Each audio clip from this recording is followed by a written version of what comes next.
The thing that's interesting to me is if you look at Luke Fickell at Cincinnati, it was a very developmental program there.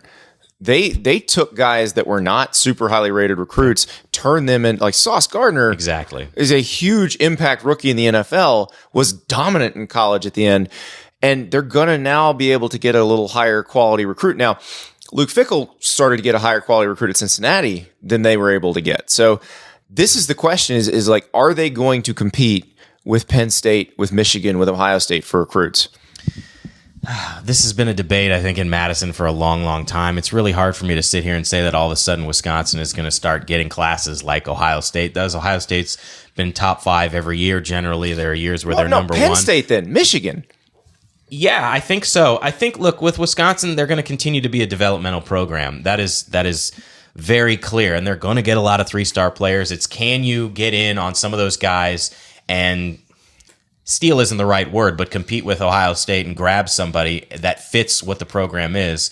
But it's still going to be about development. I've always wondered, well, what happens if Wisconsin gets a little bit higher level recruit and they continue to develop well? And I think the staff that he's brought in, the recruiting staffers that he brought in, that he brought with him from Cincinnati, they go after it. I wrote a story about it fairly recently, just how hard they go at it. I think they've really got an opportunity to succeed here in this Let's window. go behind the curtain on that a little bit, because one of the things that was a huge knock on Paul Chryst at the end was how the recruiting situation was handled. They hired somebody from Michigan State, but then they lost some people, and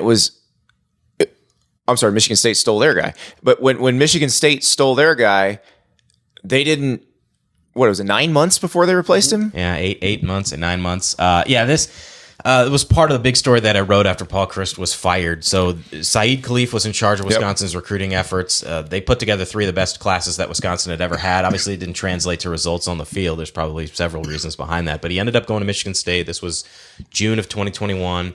And rather than fill that position, and this was during a time when there was budget cutbacks because of the pandemic. But he didn't fill that position. He basically had the assistant coaches cover. He moved over someone named Eric Johnson, who was working in in an administrative role in the athletics department to spearhead recruiting. So basically, they didn't take recruiting seriously. This is really hard for me to answer because you're the beat writer. I'm putting you on the spot. No, because I understand what Paul Chryst's perspective was. I remember a couple beat writers were sitting in his office in December of 2021, and he was explaining his philosophy was at that time they felt like it was June. They had taken care of that class. He didn't want to make a rash decision. He wanted to take his time and make an appropriate hire that he knew would be a fit for what his philosophy was. The problem is in this modern age, you can't wait 8 or 9 months. He nuked a recruiting cycle to be cautious. The best story that I got out of 9 months isn't that much time in recruiting. The most telling story that I got out of this, and this was a highlight of the piece that I wrote after he was fired, is that they had a recruit named Jimmy Rolder on campus. He was a prospect from Illinois. Nobody knew who he was. Nobody talked to him.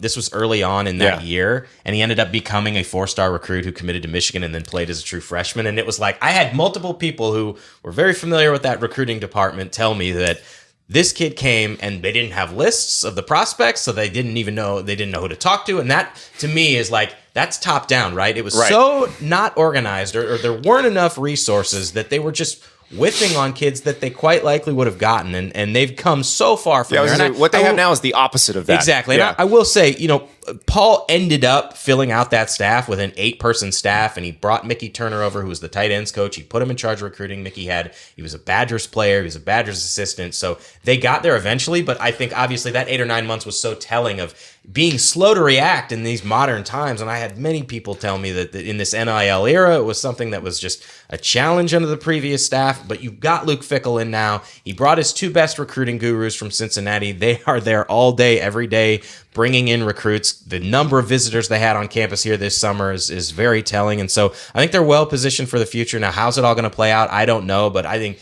this staff, they're undefeated, right? They haven't played a game yet at Wisconsin, and we'll see what happens when they actually do. There's a lot to be, I think, positive and optimistic about with Wisconsin.